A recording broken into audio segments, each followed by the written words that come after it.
welcome to Highly Questionable. What do you like today, Bomani? Told y'all Kobe must have gone to Germany before that game. What happened? Vamos, papi. Did Kobe taking 50 shots to score 60 make his last game more or less impressive? I am not diluting anything about what I saw yesterday. It was fun. Sports at its purest. You had high expectations. You had a lot of hype. And he exceeded them. And he seemed to be surprised himself by it because he was saying to people afterward, what the F just happened out there? Everything I was doing was going in. Not everything was going in. But to me, just as impressive, Bomani, as the 60 points, more than anyone scored in the league this season in a single game, is that he got, at his age, 50 shots, that he got them. It's hard to do at that age. And he was tired, kept shooting, and gave us a great night. It's a lot easier to get 50 shots when everybody on your team is there to try to help you get 50 shots. Look, man, this was the full-on Kobe experience. Love him, hate him, whichever direction you go in, you've got something to point to here. You think Kobe shoots too much? He took his last game as a chance to shoot 50 shots. You think Kobe's the winner guy? They came through at the end and they ultimately won the game. Like, this is as polarizing a star as you're going to have to be praised in the way that we have done with Kobe Bryant in the course of this last season. And on the way out, he gave us the full-on Kobe. And he also had a book by his locker about serial killers for people to see. Because what a weirdo. Yep. Well, you know, I think that Kobe was faking it all season long. You know, I mean, he was putting those eye packs on his shoulders, his knees, and all that. You know, you look at him on the bench and he say he shot, and then he came out the last game and he lit everybody up. You know, he surprised everybody. I think that was his game plan. Well done, Kobe. Well done. I bet you Kobe's at his house in his bed right now looking like the day after the Thriller in Manila. I mean, his bed is made of ice.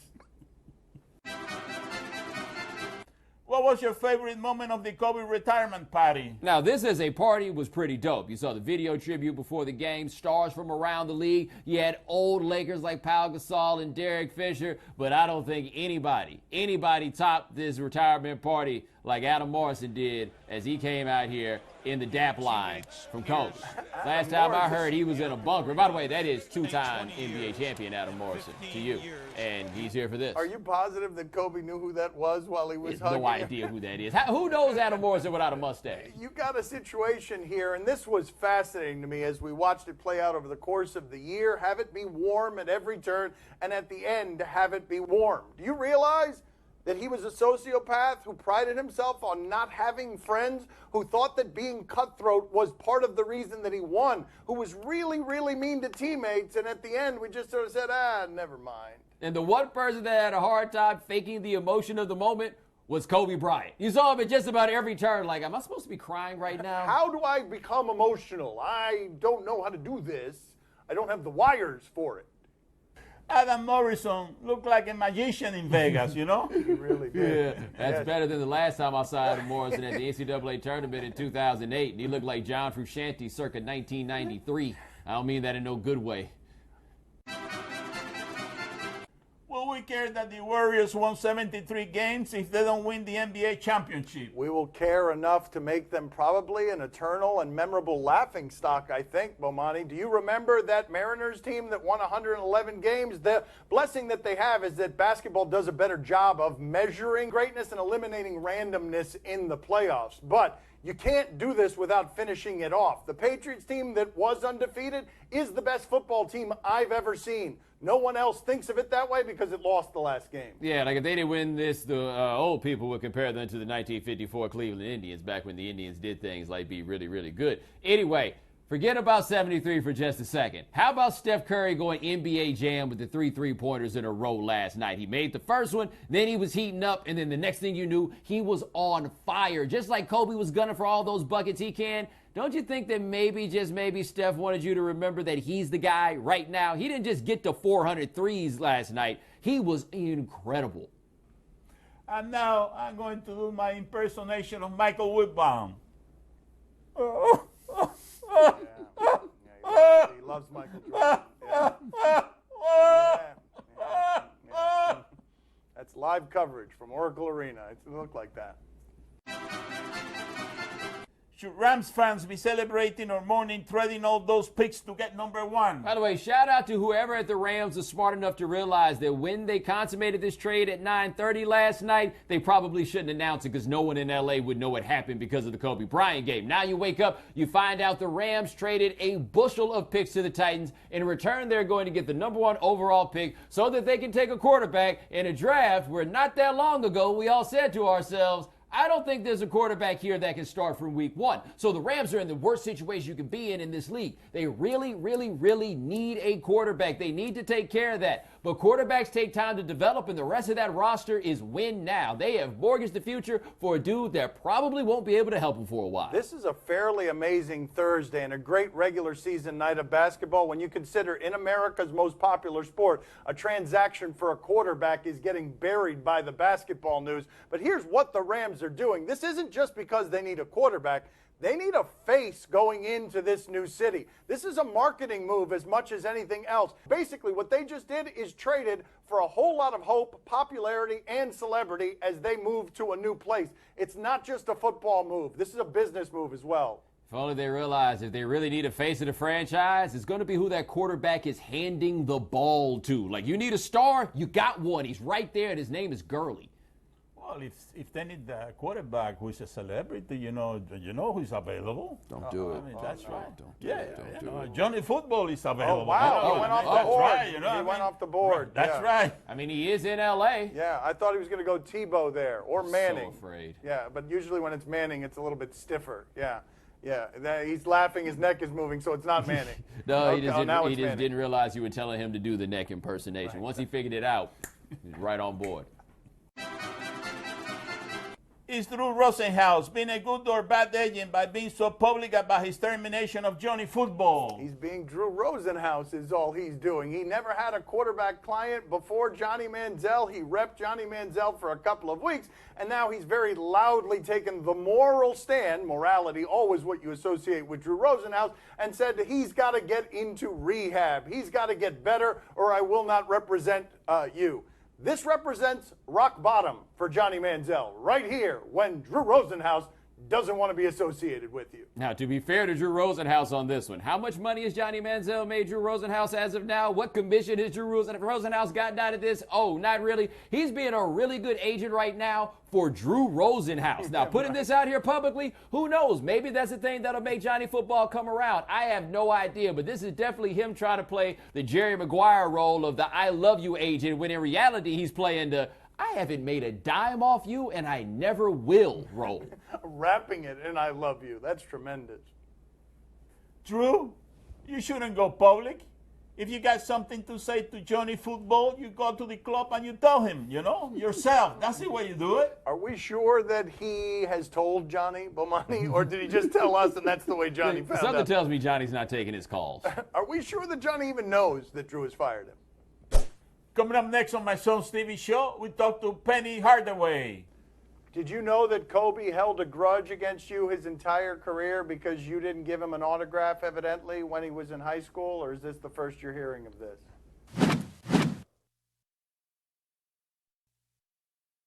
Joining us at the beach today is Penny Hardaway. All right, he's here on behalf of ESPN 30 for 30s. This magic moment premieres tonight at 9 p.m. on ESPN. Let's talk to Penny. Penny, if you had to give people some details of your childhood so they could understand how you grew up, what are the details you'd go to?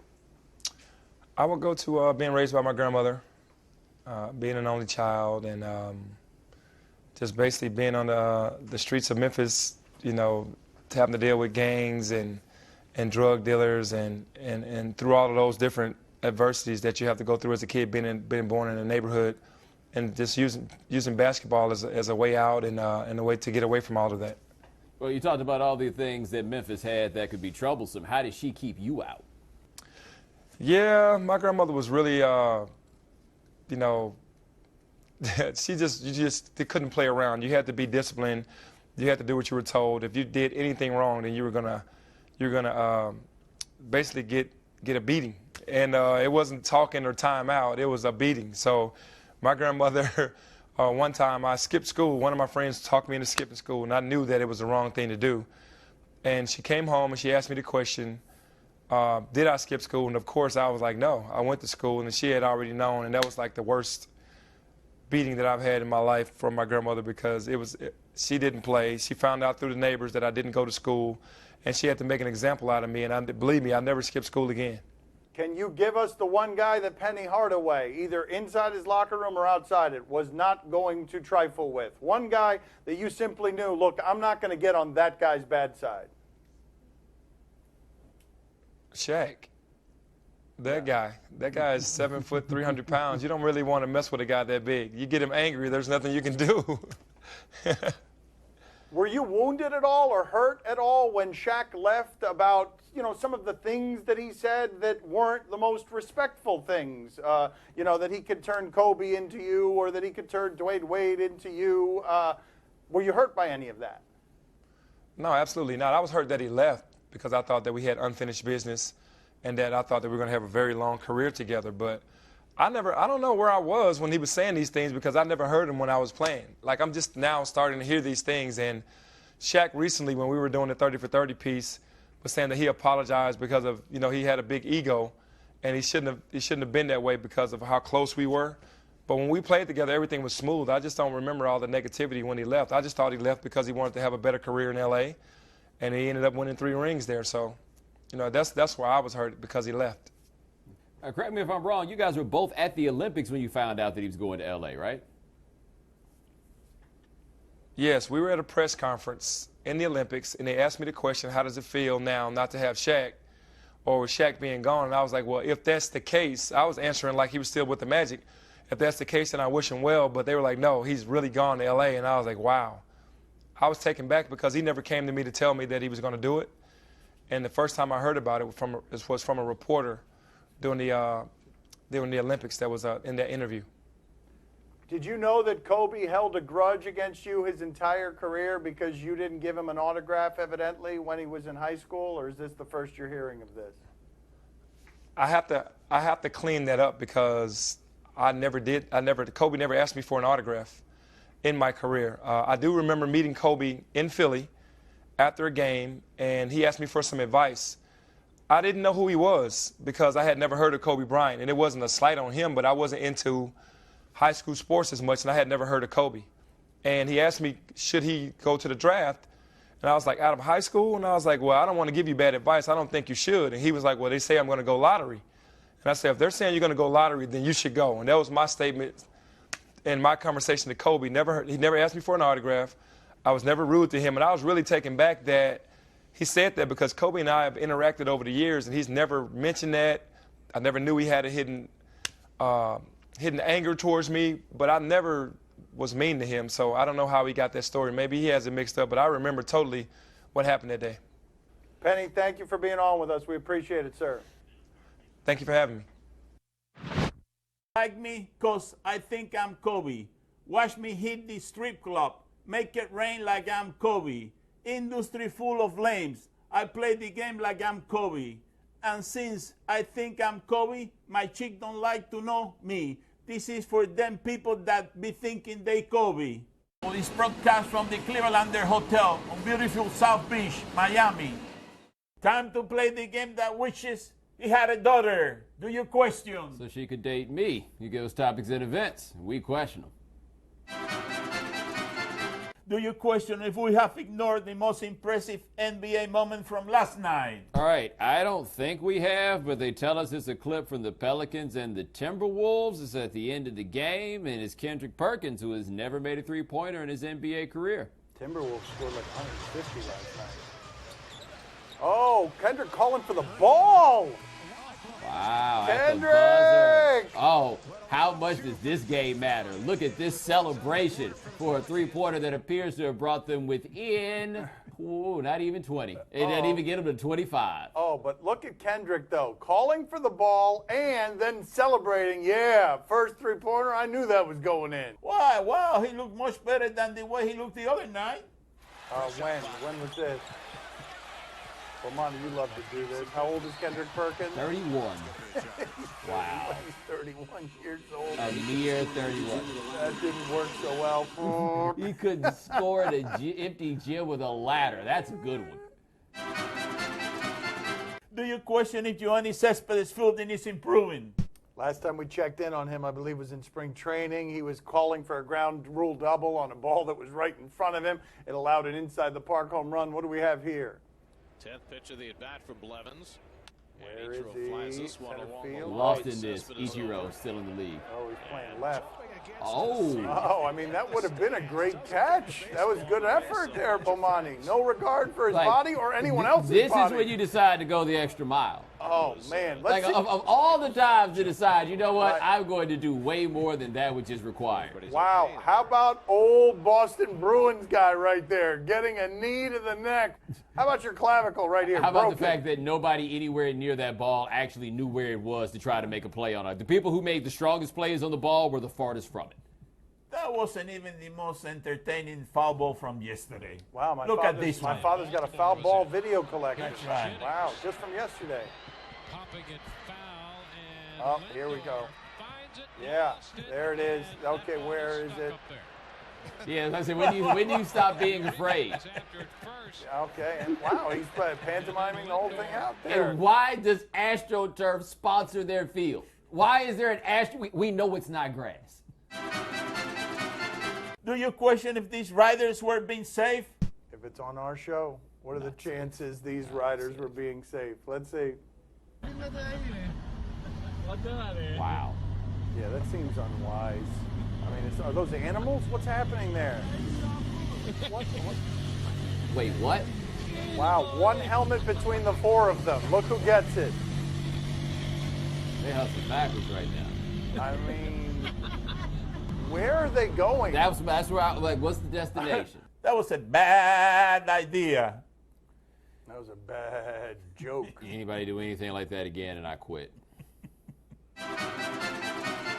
Time to play the game that thinks R. Kelly needs a new TV. See? Or no? Tell us what's on television tonight. We'll tell you if we're intrigued.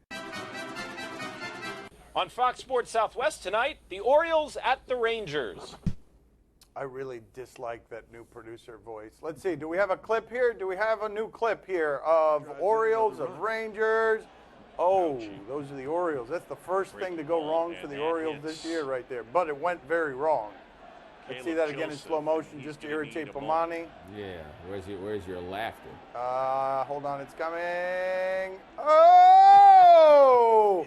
A direct shot, ladies and gentlemen. Yeah, that's going to require some trainers.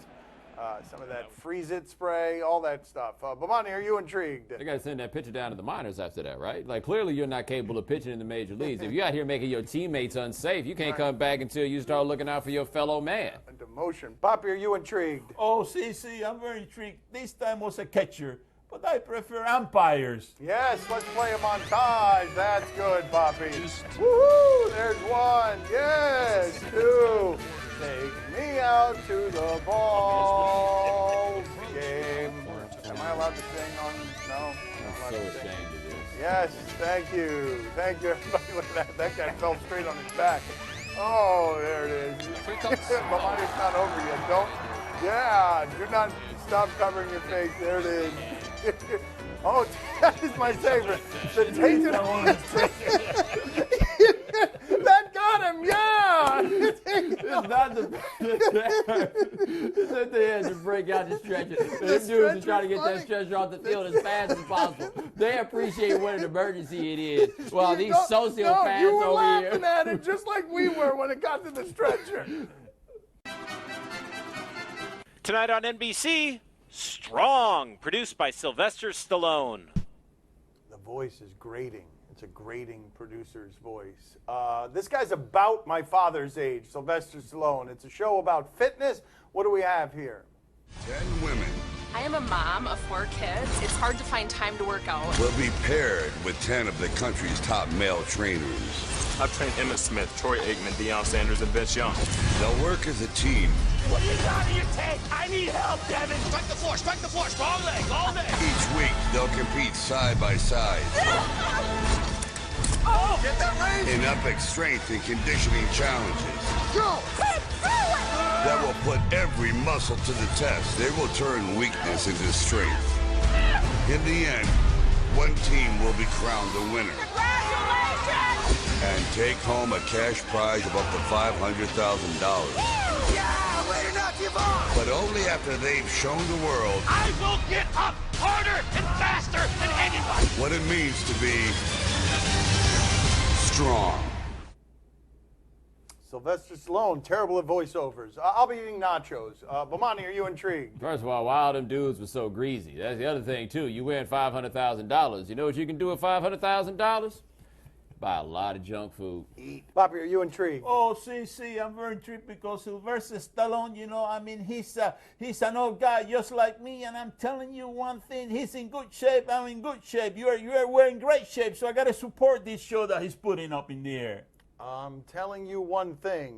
He's in good shape. I'm in good shape. That's two things. And two totally different shapes. Like each of you might be in good shape, but it ain't the same Right, shape. that's true too. There's the difference between a square and an octagon.